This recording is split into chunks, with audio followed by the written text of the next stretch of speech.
The sea ice surrounding Antarctica is well below any previous recorded winter level. That's what's shown by satellite data, and it's a worrying new benchmark for a region that once seemed resistant to global warming.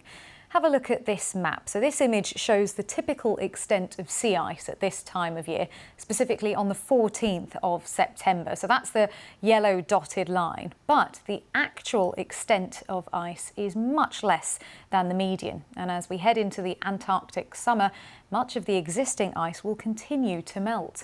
Well, let's get more on this and go live now to Mike Childs, who's Head of Policy, Science and Research at Friends of the Earth. Thanks so much for joining us, Mike. So what does that regression of sea ice tell us about global climate shifts? Well, it tells us that climate change is happening faster than we thought.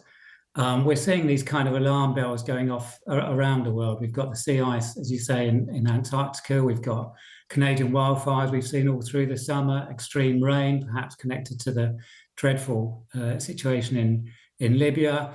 We saw much of Europe under record heat wave this summer. I mean, this is just another wake-up call to governments to say we really need to start taking this issue seriously. We really need to stop putting oil on the fire of climate change by giving the go-ahead to new oil and gas licenses or failing to curb emissions. Because, you know, as this sea ice goes and as we see these extremes around the world, we're going to get more and more dangerous weather events around the world, harming more people and harming our economies and food production.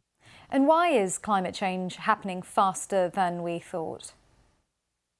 Climate change modelling is incredibly complex. You can imagine how complex the weather system is around the world and inherently conservative. So when scientists have been saying over the last decades that, you know, climate change is happening, we're moving into dangerous territory, we need to take action, they've been erring on the conservative side of what might happen. And in reality, things are happening faster on the ground. What that means, of course, is politicians need to take action a lot faster than they are. But, you know, here in the UK, we're not. The government's given go-ahead to more oil and gas licenses. We're not insulating our homes, which means that we're pouring out excess pollution, as well as people freezing in their homes during this energy crisis.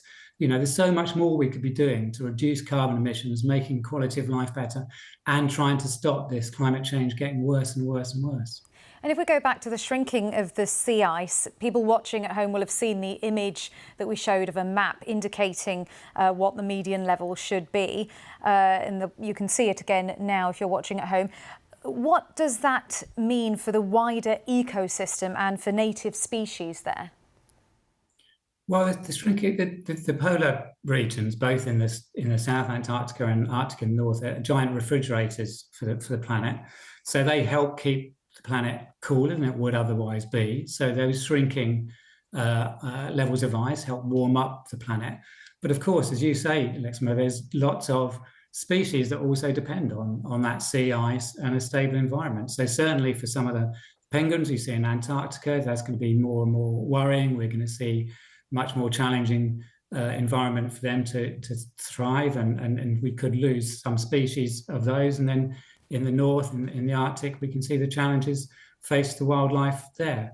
So wildlife will be suffering because of this climate change, both in those locations, but around the world, because this extreme weather that's battering the planet is not only harming humans and harming our economies and harming our food production, of course, it's having a devastating impact on wildlife as well. And Mike, we really need to see politicians around the world, including here in the UK, taking this much more seriously. There are really important international climate talks coming up later this year.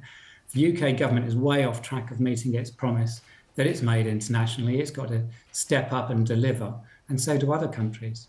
And Mike, that's what I want to come on to now, actually, because it all sounds very bleak and it might make people think, well, it's just too late. But what can be done to reverse this trend? You touched on some of it there. Well, it's not too late. Every degree of warming, every fraction of a degree of warming that we prevent, then we're going to prevent significant harm. So we have to do our very best. We can't go backwards. We've already warmed the planet more than we should have done. But what we can do is stop making it worse. And that does mean, you know, investing in, as I said, home insulation. That's good for people's health. It will keep down energy bills, but also stop carbon pollution from burning gas in our homes. We can make sure we're investing much faster in renewables. And again, here in the UK, we saw an unsuccessful round of auction for offshore wind because the government didn't put enough money on the table. And we can see more action to help people drive either electric cars or get out of their car altogether and go and bike and cycling. All these things can make our quality of life better, actually.